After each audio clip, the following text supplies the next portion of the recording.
Hey, what's up guys, and first of all, Merry Christmas and Happy Day to you all. I wish you guys a wonderful holiday and I hope you guys enjoy yourself. So without further ado, let's begin. What if Naruto was trained at a young age by all the greats? Part 12. Remember to get this on the 200 likes as usual. Share this to all of your friends in your social media platform. And also guys, go ahead and check out the brand new episode of What If Naruto Traveled to Hoshiyama's Time over an Anime King 2 and enjoy that guys. And remember, if you're new and this is the first time you hear my voice and you enjoy the videos on both Anime King and Anime King 2, go ahead and click that red subscribe button and become a part of the Anime King family. And thank you for all for helping and support. And yeah, without further ado, what is to begin this new episode? Start the intro.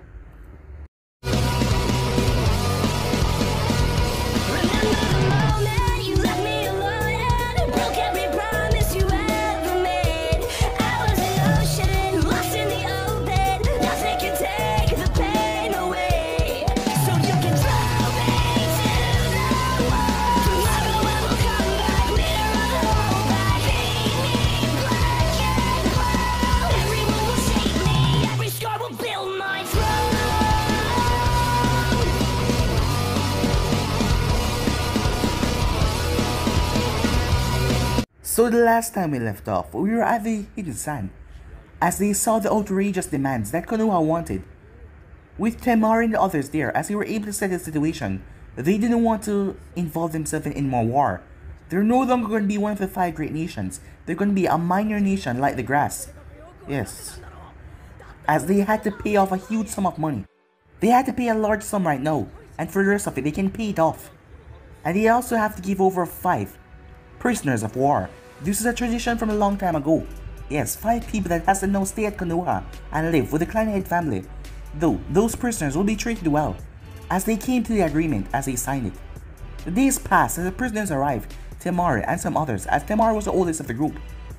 In fact, she didn't see any way of her going back to the sand because, why would she? She had nothing there, her brother was dead. Both of them. She had nothing left. As Tsunade was there, as Naruto was in the office, as he was here for the Namikaze clan. As he got Temari.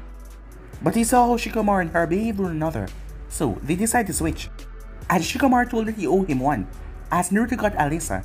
She was young and also very nice, as she also made Kushina that night, as Kushina wanted this girl to see her as a mother even though she didn't know how long she was going to stay here for, or would it be forever.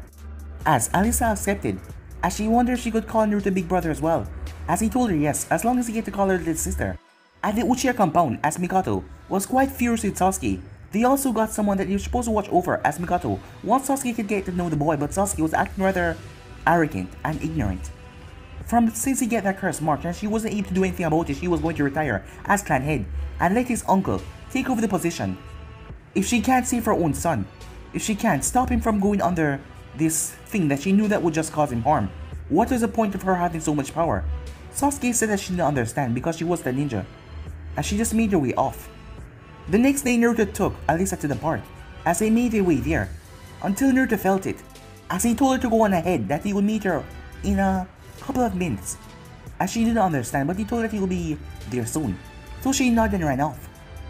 As Naruto told him to come out, as Itachi and Kisame arrived, as Naruto created a bunch of clones to get the rest of the siblings out of there, as the battle started, as he switched on his communicator, as Kakashi got the report, as he informed the others, as Kushina, Haku, Gabriella, Kiba and Hinata on the same frequency as he heard the same thing, as Naruto was now deep in the forest with Itachi, as he created a hidden mist jutsu and filled the entire area.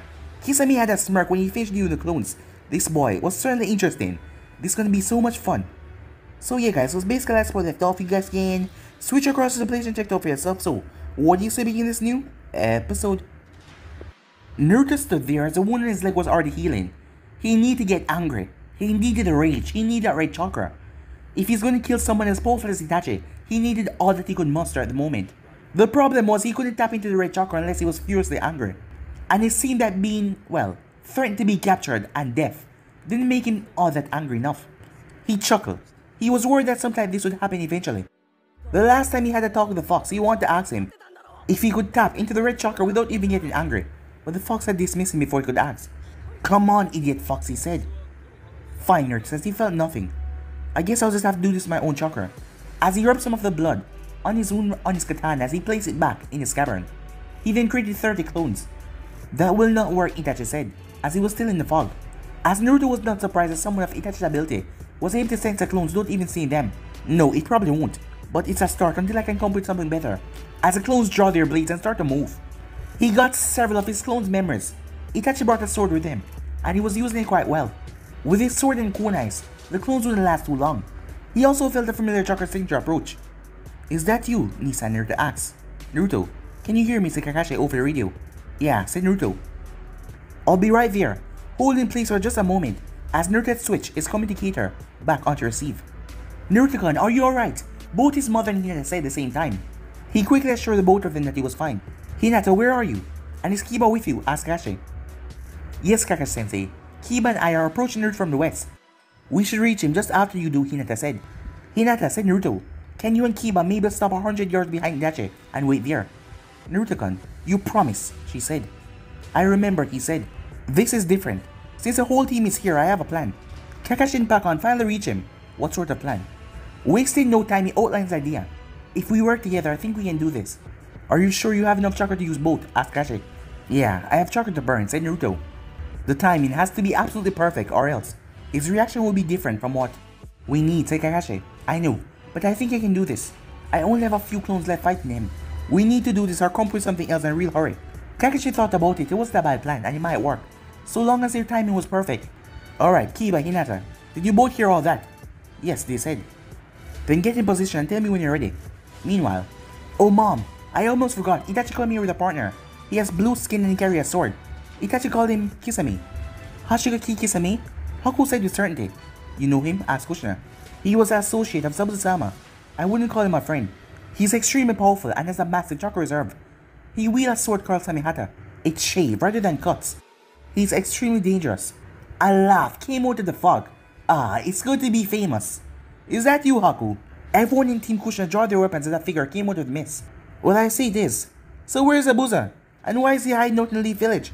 Zabuza-sama is dead. I was invited here and I became a ninja of the Leaf. So, Zabuza is dead, huh? Kisame said. Well, I never thought he was going to die of old age. Listen, Haku. Why don't you come with me?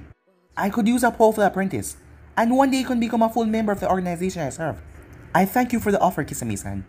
However, I found my place, as he looked at Kushina. And people who I care for, he said, as he also glanced at Gabriella. Kisame shrugged. Suit yourself, kid.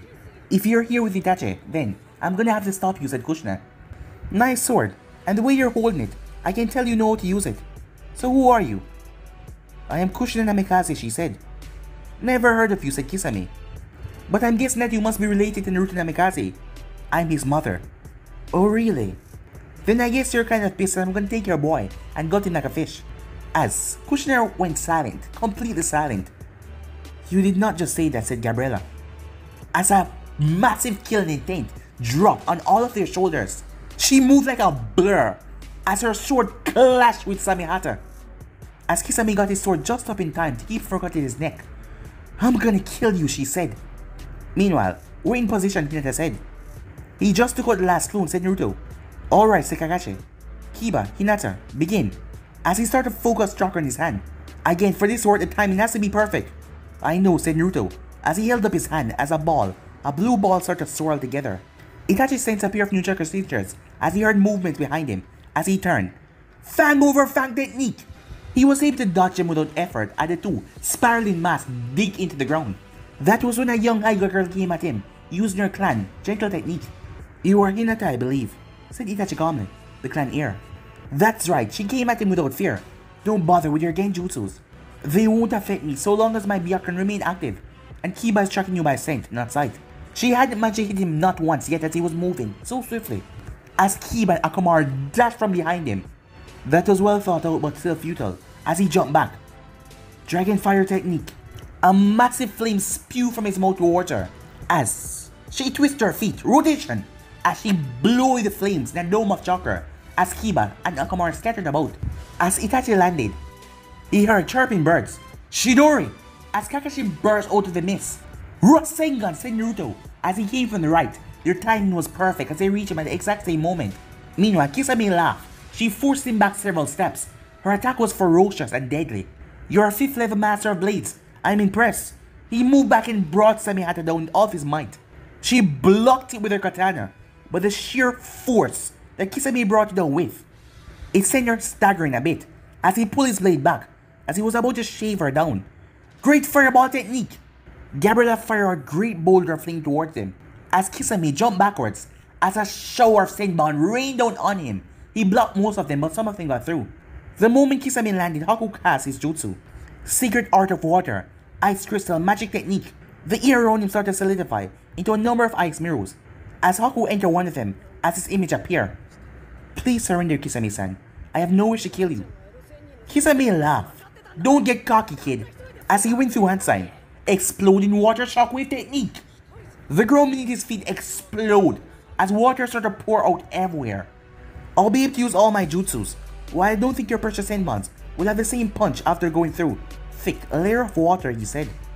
As the water rised straight up his chest, and it was still rising, the chakra that was spilled out between the mirrors keep the water inside as his dome started to fill up faster and faster. That is true, Kisame-san. My senbons will be useless.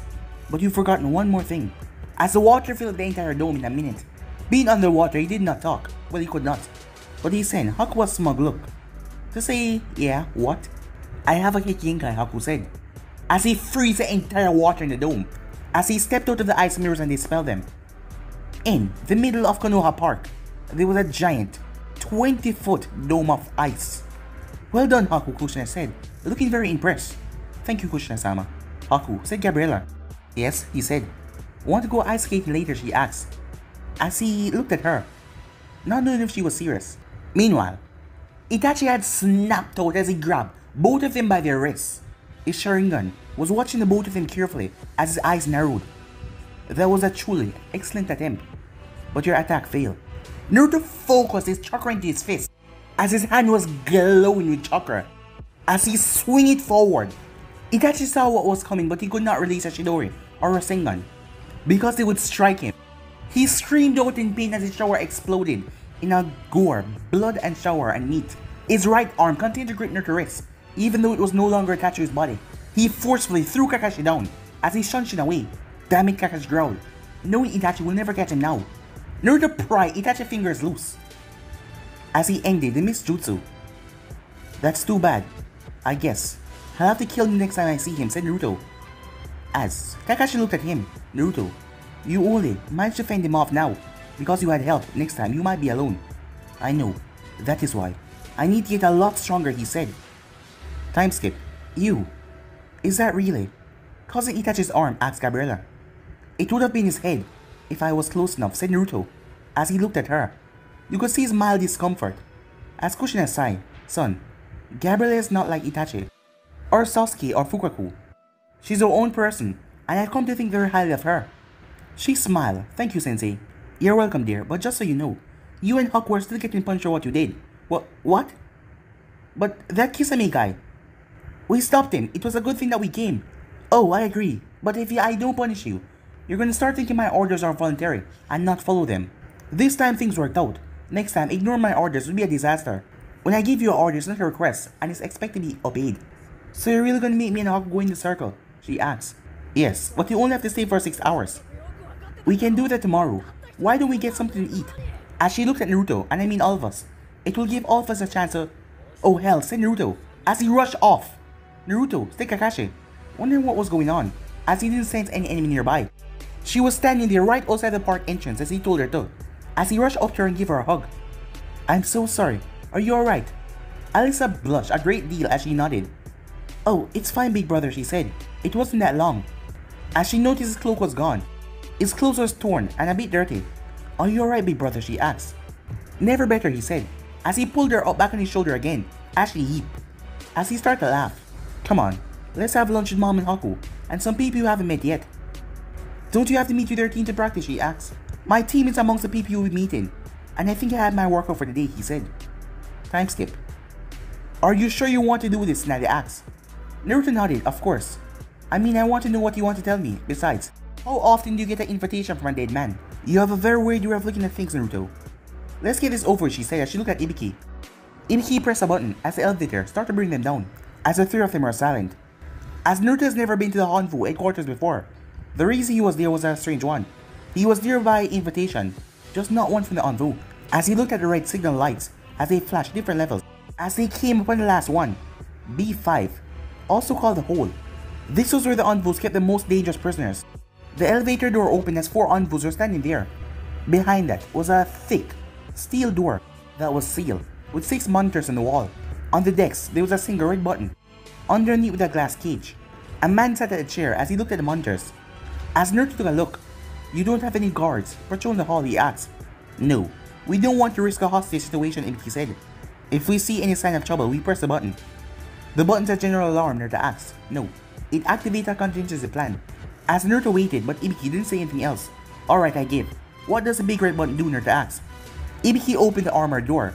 It filled the cells and hall with cyanide gas, which is lethal in 5 seconds. "Huh, good thing to know that you won't use something like that with the Hokage down here," said Naruto. Ibiki and Tsunade both looked at him. He got a bad feeling, but he didn't say anything else. Once they entered, they walked down. As they stopped at door 512, as Ibiki opened the door, a prisoner was bound, tied in shackles and iron chains. As there was a toilet in there, a cock and a sink as well. As the prisoner was sitting on the floor, as he was smiling. "Company, how lovely," he said. "You would excuse the mess, I hope. I would have cleaned up if I knew that you were coming." As Naruto took one step into the cell, he looked relaxed, but he was ready for anything that might happen. "You asked to talk to me. Well, here I am." "Here you are, I am honored," the prisoner said. "If you just want a joke, we will leave right now," said Tsunade. "Unlike you, Naruto actually have things to do.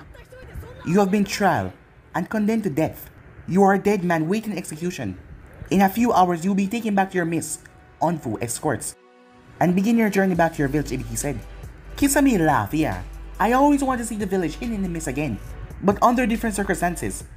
In any case, you only have a few hours until you depart. Do you wish to use that time productively or waste it?" "Oh, I love to put my time to a more productive use. Though I doubt the young ladies of this village would approve." Naruto turned around. "Have a good execution," he said. "Nice ring." Naruto froze. As he turned back around on his ring finger, he had on the ring. "Thanks, Itachi didn't say anything when I took it. Spoils of war, you know?" Kisame chuckled. "You really took his arm, didn't you?" "Yeah, I did. But I had plenty of help though, from my team." "Huh, unless you had a Sannin helping you. That's still amazing. Itachi thought you'd be a very difficult opponent. Me, not so much. I guess he knew better. You got guts in you, kid. Talent as well. If you didn't have the Kyuubi inside of you, we might have tried to recruit you." "No thanks. I can't be Hokage if I'm a missing name," said Naruto. "Is that your goal, kid? To become Hokage?" "Yes. To be the greatest one my village has ever known," said Naruto. "Well, that's too bad," said Kisame. "Unless the lady there decide to retire or croak, you're not getting there." "Watch your mouth," said Tsunade. "Hey, I'm just trying to give the kid some good advice, since he earned my respect by facing down Itachi. The message I want to give you, kid, is really simple. Have fun." "Have fun? That is what I came all the way down here for?" "Yes, that's right. Eat candy, play with puppies, kiss girls, slaughter your enemies, you know, have fun. Try and enjoy life as much as you can, since you don't have more than 3 years.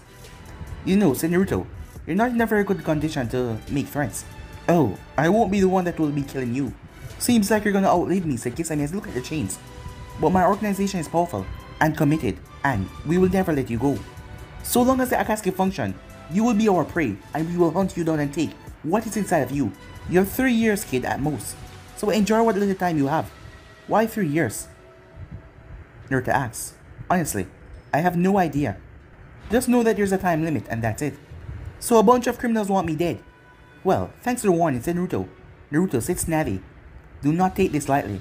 We have a list of their members now thanks to our interrogation. They're all S-rank, missing ninja, and this Pain of theirs, their leader. Sounds like a Sannin level." "Sannin?" said Naruto, in surprise. "Listen to her, kid. Pain recruited Itachi by beating him. And from what Itachi told me, it wasn't even a contest. This leader of yours, were that much stronger than Itachi?" Naruto asked. "That's right. And that is who will never let you go no matter what. Pain is the Akatsuki, and he's determined to have that thing inside of you, no matter the cost." "I see," said Naruto. "So I'm gonna have to kill this Pain, or else he's gonna kill me." "Yeah, that's about what it comes down to," said Kisame. "Thank you," said Naruto. "That's actually good information to have. Was there something else?" "Nope. Just make sure to enjoy yourself before the end." As Naruto nodded and exited the cell. "You know, Naruto," said Tsunade, If you like to take some time off active duty, all you have to do is ask. I'm a Jonin, said Naruto, not a scared kid. I'm not gonna just run away and hide. Tsunade sighed, she hated it, but after the loss of the battle, she couldn't spare him. The village needed him, sometimes she really hated being Hokage. They didn't really say much as they left Envoy headquarters. I have to get stronger, said Naruto to himself.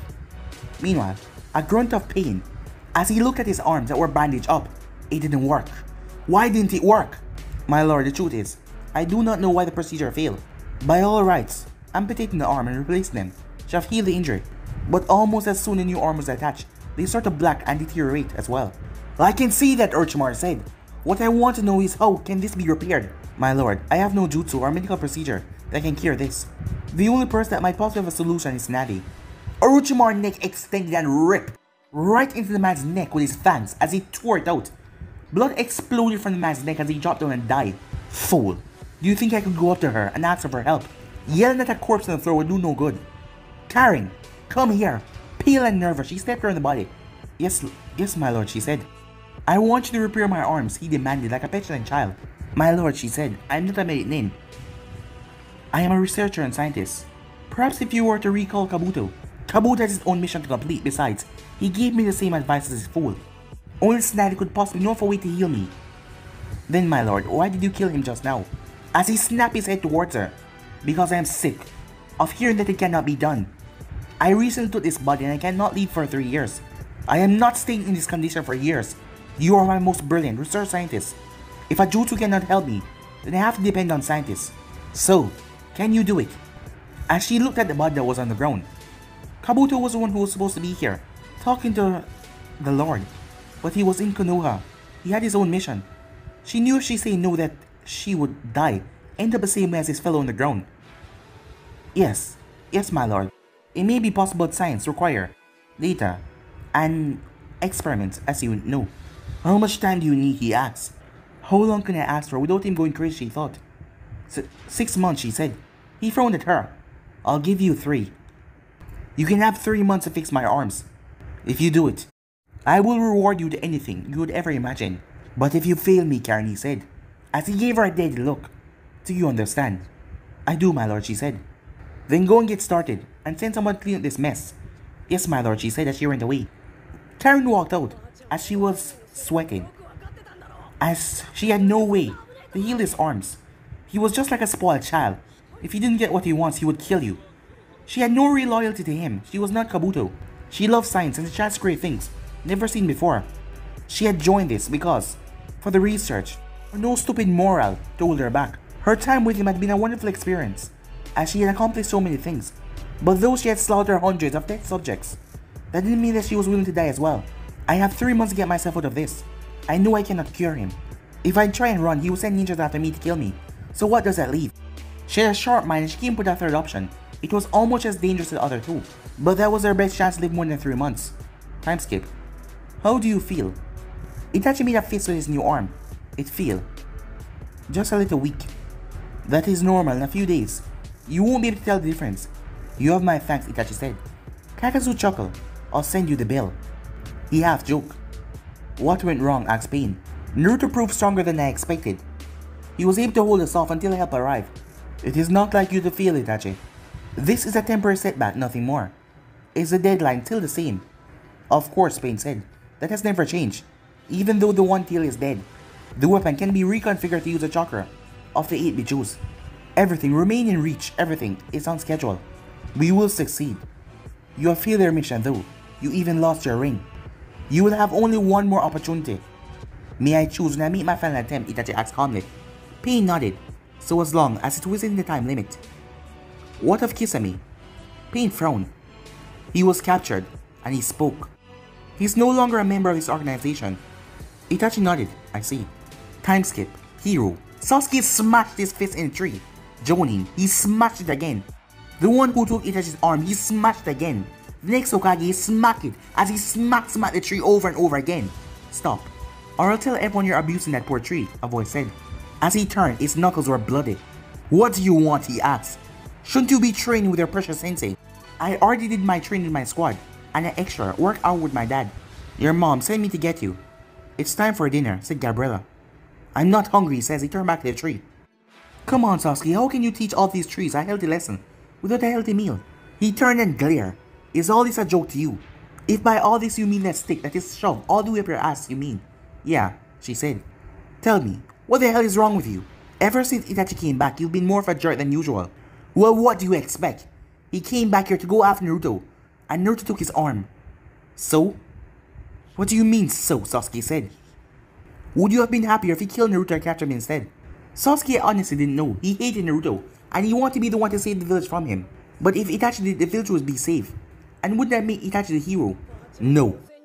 But he killed our father, and I should be the one to avenge him, and kill him for what he did.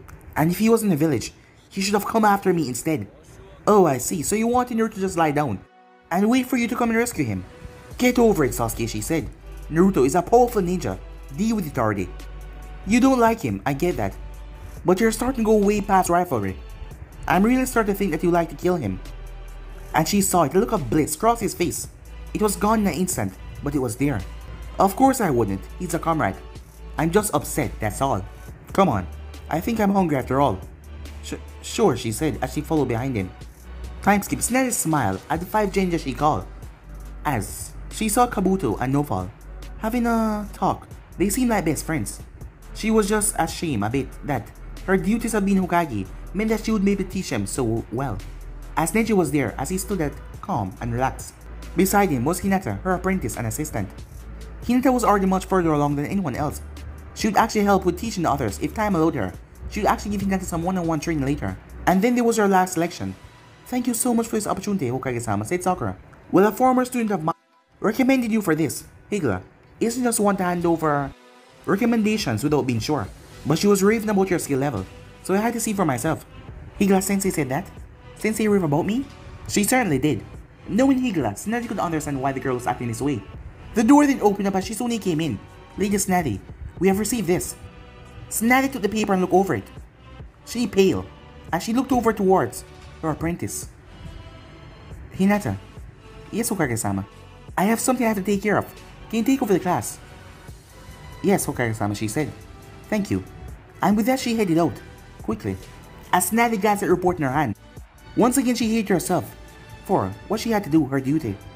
Meanwhile, you look so pretty, brother, Alsa said, as Naruto managed a weak smile with his eye twitching. Growing up, he always wanted siblings, brothers and sisters to play with and hang out with. When he suddenly had Alsa added to the family, he was happy and open and welcomed her with open arms. He was still very happy to have her with the family. It was kind of sweet the way she looked up to him and tried getting to play with her. But he was discovering having a little sister could have some drawbacks. Well, thank you, Alsa-chan. But you know that boys aren't supposed to be pretty. Does that mean you don't like it, brother? She asked. Of course I like it. As he ruffled the top of her head, as her happy smile came back full force. I guess this is part of what an older brother does. Humiliate myself to make my younger sister smile. I wonder if Kakashi ever felt that way playing with me when I was younger. As he remembered being 4 and riding Kakashi's back like a horse. Nah, I bet he enjoyed it much as I did, he said. No for the pink ribbon, said Alza. Yeah, said Naruto. Moments later, Naruto-kun, can I come in? Only if you promise not to laugh. What, said Kushina? I said you can only come in if you promise not to laugh. Alright, I promise. She was confused. Can I come in now? Sure, said Naruto. As she entered, Naruto-kun, the Hokage's office just called and she had to quickly cover her mouth from stopping herself from roaring out in laughter. Mom, you promise. Mom, does brother look pretty? Alsa said. As Kushina nodded, but she kept her hands over her mouth. There sitting on the floor was her nearly 13-year-old son. He was a Jonin, a hero, a very powerful ninja in the village. Standing behind was Alsa. Somehow she got his spiky blonde hair under control as she braided 6 braids. Each of them had a pink ribbon at the end. Oh, I agree, Alsa-chan. Naruto-kun is very pretty. As Alsa looked very proud. I'm afraid I have to take him away from you right now. Naruto and I have been summoned to the tower. She looked a bit upset. Sorry, Alsa-chan, but I have to go, said Naruto. We never ever speak of this again, Naruto said. There was no time to undo his new hairstyle, so he used his headband as he placed it in a wrap, covering his hair. Let's go, honey, she said.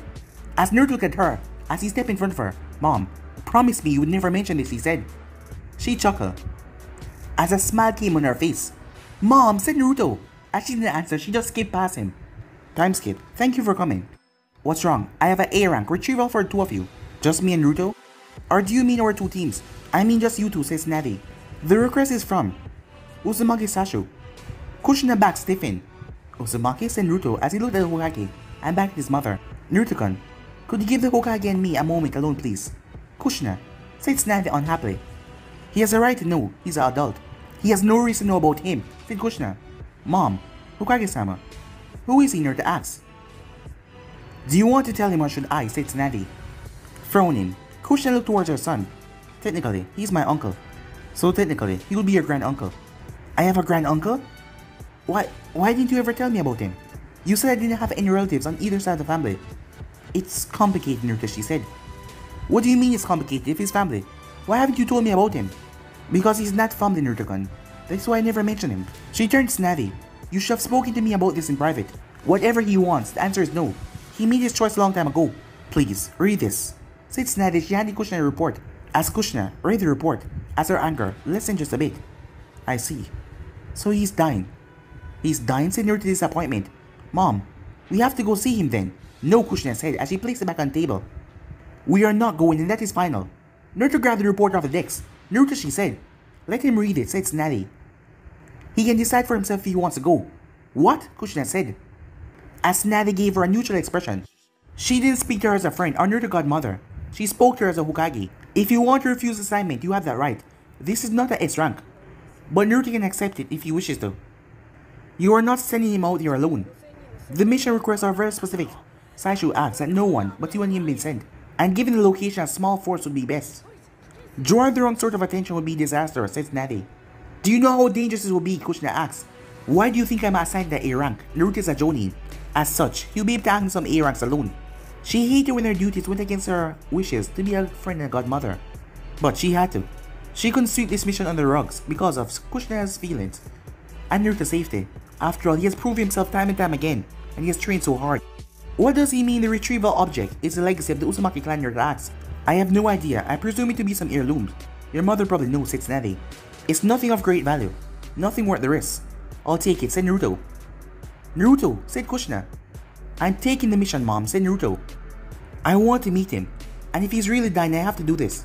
Tsunade nodded. It's a long way through Whirlpool Country. Be ready to leave by 6 AM tomorrow. As Naruto nodded. Yes, Hokage-sama, he said. Seeing that stubborn look on his face, she knew there was no change in mind. Alright, if you're determined to go, I'll come with you. That night they made calls, letting people know they would be gone for a while. 2 weeks. As Alisa was upset about that, they were going to be away for a while. She would be staying in the Hyugas for that time though. Haku offered to be responsible for her, but he's likely going to be on missions as well. Gabriel and Hinata were also displeased, but they could not really argue about this. Once everything was made, Naruto spoke to his mother again. Mom, why didn't you ever tell me I had other relatives? It's because I don't consider him to be family. You said that before, so why? What did he do? It's complicated. We have time, said Naruto. What did he do? She sighed. She was hoping to avoid this somehow. I never told you what happened to Whirlpool Country or the Uzumaki clan. Naruto shook his head. All you ever said is that they were both gone. Kushina nodded. Whirlpool was a very small and poor country with the bad luck of being stuck between two lands, the land of Earth and the land of Waterfall. It was basically a city-state on the center village of a coast. Even though it was small, the rock ninjas were always threatening us. It was a hard land, but we still provided. And I loved it. It was home, she said. The Uzumakis were one of the founding clans of Whirlpool Country. We were never rich, but we were respected for the high quality of our swordsmanship and ninja. For as long as it was a Uzumaki clan, we led the fight and protected our home by the sea. Then, the Kyuubi came. The Kyuubi, said Naruto. Yes, it attacked the village hidden in Whirlpool. Not directly, it never came directly to Whirlpool. But his power was so massive from where he was. When he came, the land was wrapped by natural disasters. Even lands he never visited suffered. A terrible earthquake shook the village, breaking it, and the village fell into the sea. What little remained of it was remained on land, and most of the people got killed. In a single day, the village and the country was gone. We were too few and too poor for any chance of rebuilding. Most of the survivors left, and Land of Earth simply added territory to their own. While this was going on, I was here, giving birth to you. The only member of my clan to survive was Uncle Sashu. The Kyuubi did that, Naruto said softly. Naruto-kun, she said. There's no need for that. Look, you already know you're not the Kyuubi. I know, Mom, he said. So why didn't you try to contact him? I did, she said. I didn't learn what happened until a couple weeks later. I had just recovered from the birthing. Shizune and Tsunade had gone, and feelings in the village were still running high. I could have really used his help, not just in protecting you, but for his support and help, and his company. It would have made things easier for me to have family here. I wrote to him and pleaded for him to come to Konoha. So, he never wrote back, said Naruto as he saw his mother, anger rising.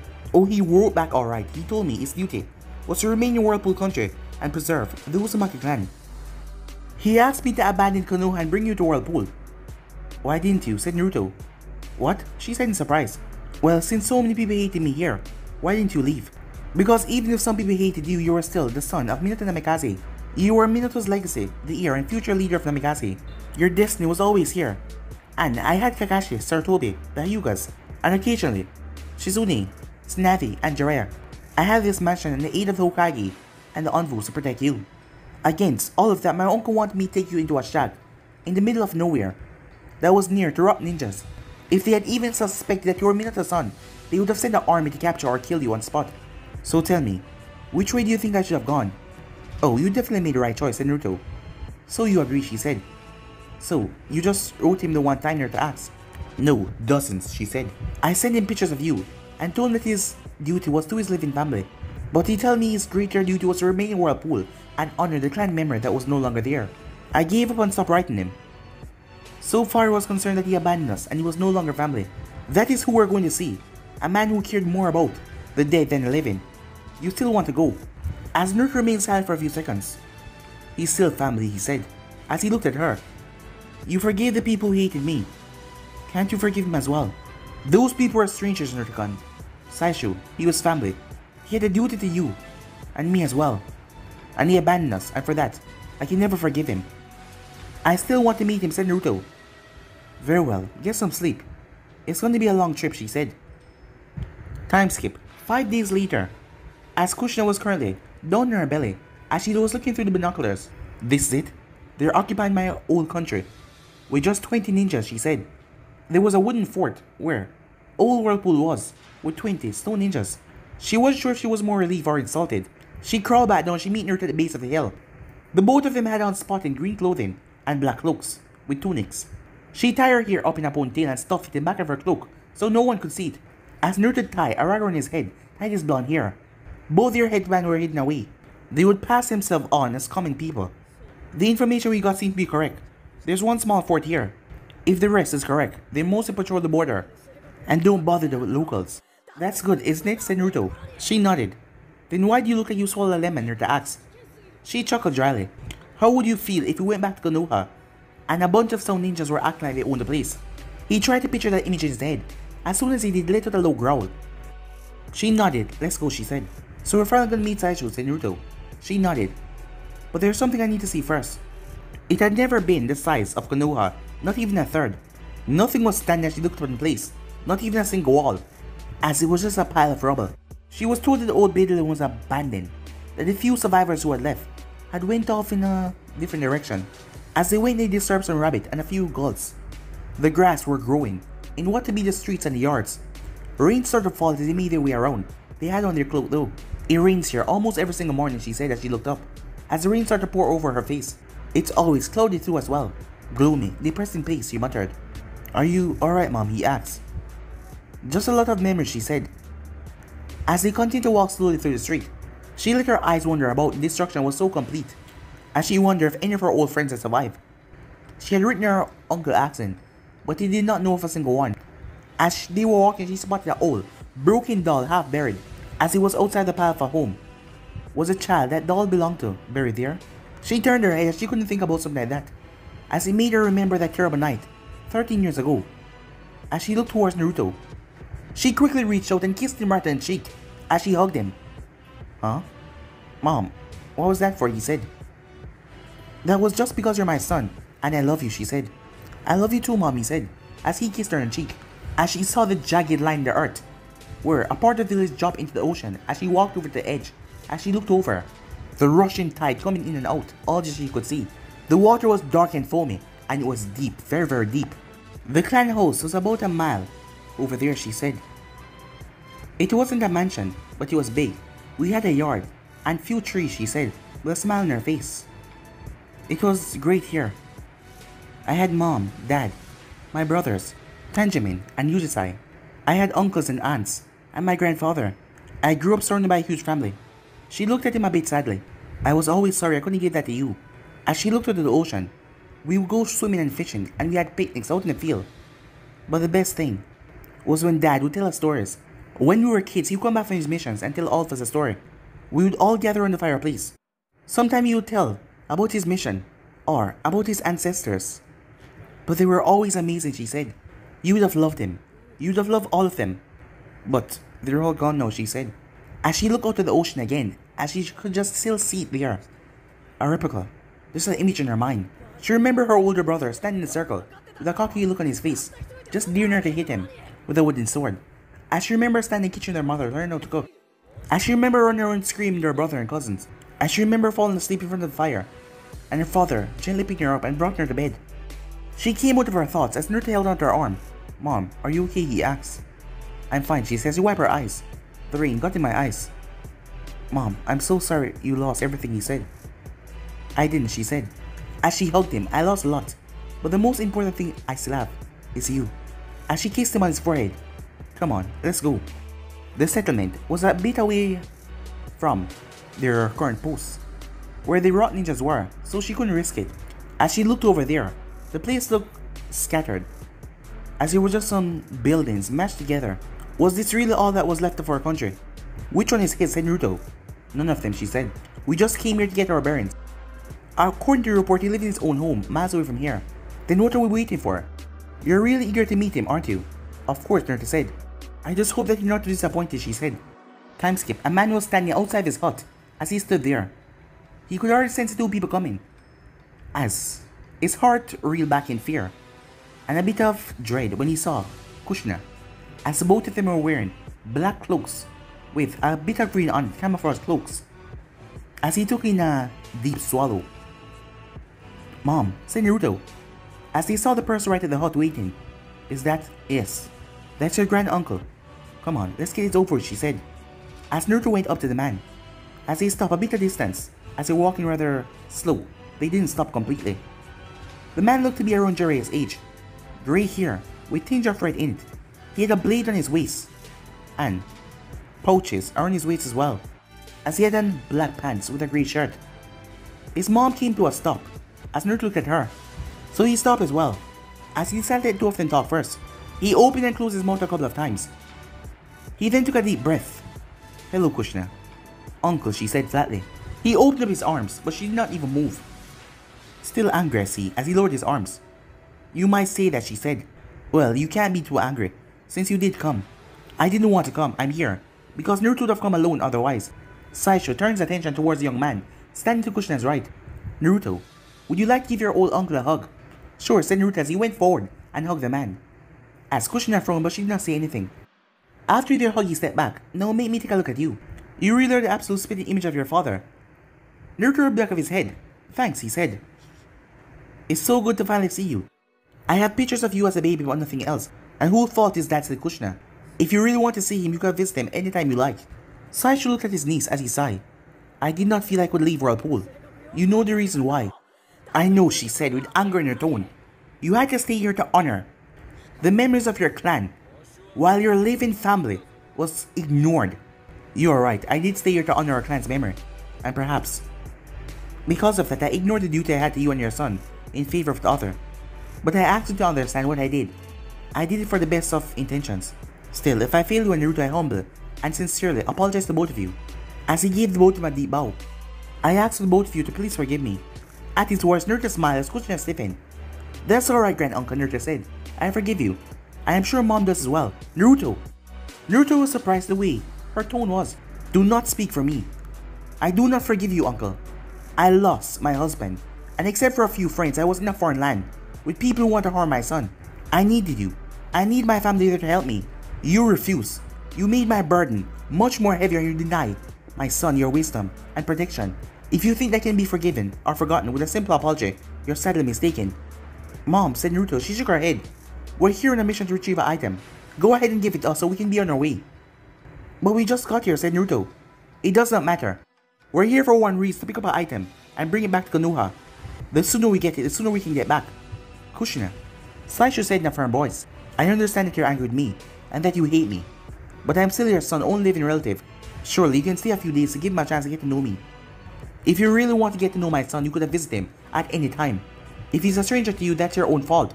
I won't deny that. And if I could have the years back, I would do things differently. But I beg you, my brother's daughter, to allow me to do things with the time that I have remaining. She looked at him. He did seem older, and he did look rather pale, as she knew that he was never one to lie. But still, I know some medical ninjutsus. Would you allow me to check your condition? Please do, he said. As she approached him, she performed a diagnostic jutsu on him. As she moved back after a while, I'm sorry, she said. It's alright, I know for a while now, he said. I'm sorry that I was not there when you needed me, but please understand my own way. I did what I thought was right. Please, let me have a chance to get to know him before I die. Please allow me to do that much. As Naruto looked at her, one day. We will leave early tomorrow morning, she said. Just one day. Can't we? Please, don't argue on my behalf, Naruto. As he gave Kushina a bow. Thank you, he said. Now, are you guys hungry? A little, Kushina admitted. I'm starving, said Naruto. What is there to eat? He smiled. I have plenty of cod fish, fresh fish, rice, and fish sauce. Fish sauce, said Naruto. Huh? Haven't you ever eaten rice with fish sauce before? Saicho asked. Definitely not, and I don't eat fish very often. As he turned, you never made him cog with fish sauce and rice. Konoha is not by the ocean, you know, she said. Naruto watched as he didn't go anywhere near the fish sauce. Meanwhile, his mother and Saicho poured it all over their rice. As they talked, they were trying to cram 12 years into not knowing each other together. As Naruto was eager to tell him about his, battles and all that, but Saicho kept on asking what it was like for him to grow up. As Kushina most ate in silence and listened to their conversation. As Naruto pulled out a picture and handed it to him. So, this is Hinata. Yes, that's my beautiful Hinata-chan, said Naruto with a blush. Well, from what you say, I'm sure she will make you a fine wife one day. Were you ever married, Grand-Uncle? Naruto asked. Naruto-kun, perhaps you shouldn't ask that. No, Saicho said. It's alright. As he reached and pulled out a worn leather wallet, as he produced a picture and handed it to Naruto. As Naruto recognized his grand-uncle, in the picture his hair was more red. A beautiful dark-haired woman was beside him. A red-haired boy was in front of the two of them, with a big grin on his face and a whirlpool headband. That's a picture of my wife, Natsuka, and our son, Daiki. That was taken right after he became a Chunin. He shut his eyes. That was a very happy day. We were both so very proud of him. He used to struggle a bit because he didn't have very good chakra control. He used to think that he would be holding him back from becoming a shinobi. But he worked very hard and never had any doubts at all. As he took the picture back and looked at it, he made me very proud. I remember Daiki, Kushina said. He had the worst time with water walking. Did he ever finally get it down, she asked. No, not really. But I'm sure he would if he had some more time. As he placed the picture back into his wallet, I wasn't here when it happened. I was out of the village on a minor mission, but when I came back. As he stopped for a while, neither Kushina nor Naruto knew what to say. As he turned to Kushina, I wasn't here with them, so I just couldn't bring myself to leave. It felt like I was abandoning them. I suppose that doesn't sound like much of an excuse now, doesn't it? He said. As Kushina said nothing.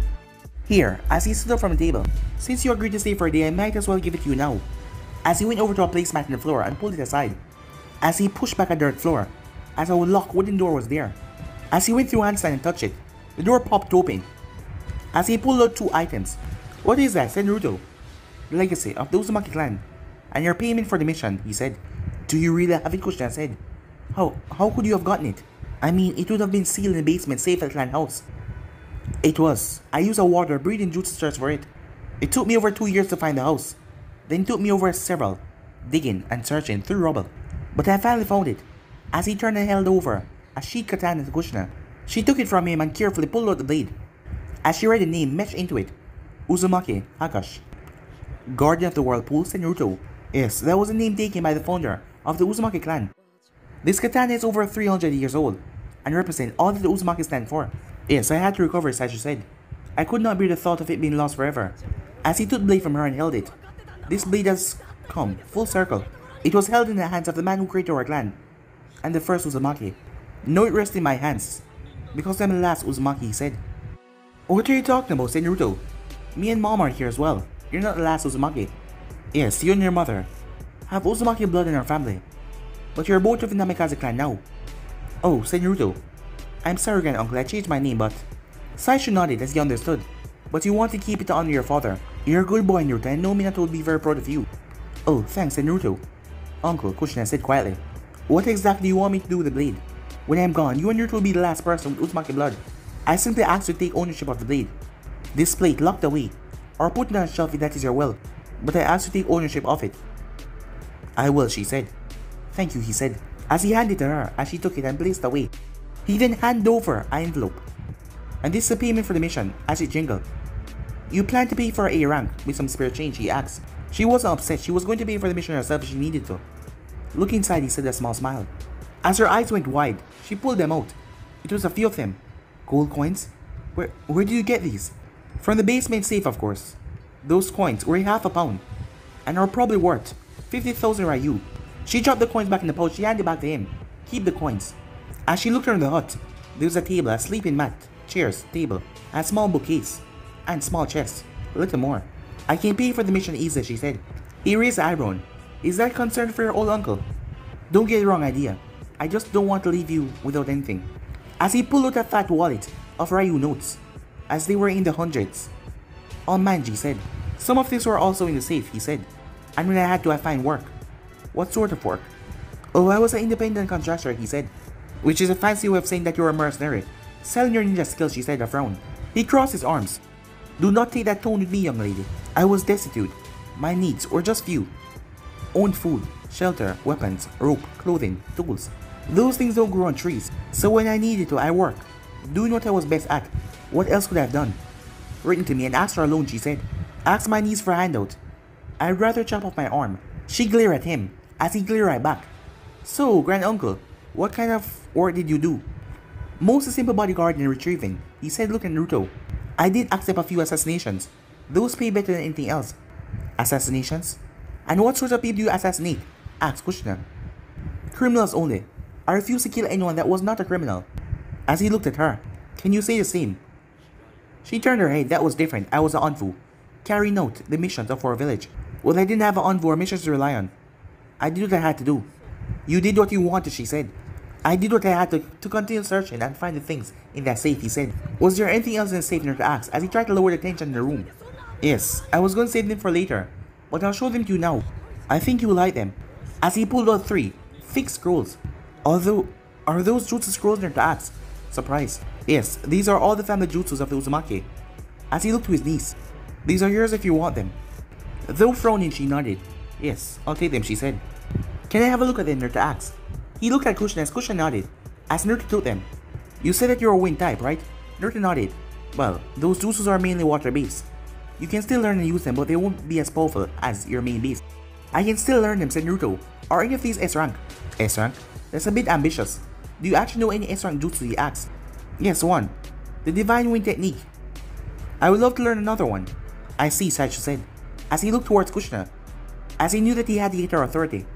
She nodded. There is one, but it's hard to learn, and since you're not a water type, it would be hard. Can you show it to me, Naruto asked.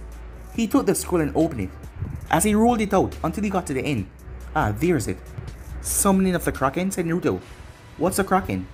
A sea monster, Saicho said. Cool. Do I have to sign a contract like with frogs, Naruto asked. No, the Kraken is not an animal summon. Rather, it's a beast from another dimension, so no contract is needed.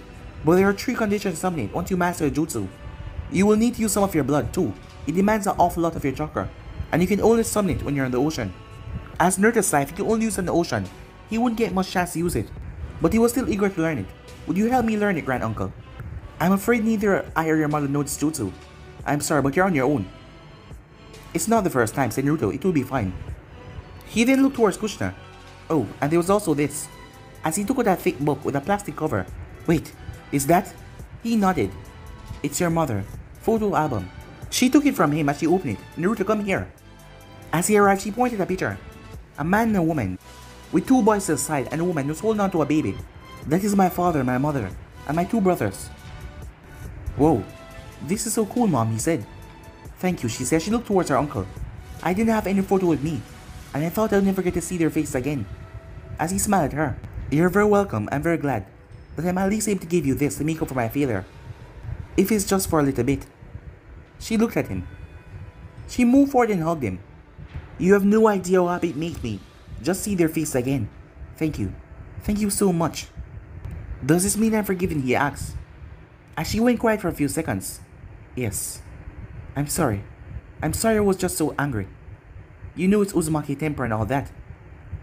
But I just wanted my family with me. Do not apologize. I understand that I was a fool. And I waited too long. Thank you though. Thank you for forgiving me. As Naruto smiled, as he watched the two of them hug and make up, as he was happy as well. Well, he was thinking about the jutsu and scroll as well. Although this was a touching moment. But guys, if you end this episode right here, if you want the next part of this, to do, like, subscribe, comment down below, and turn on that bell notification to stay posted. But I'm over now. See you guys soon. Peace.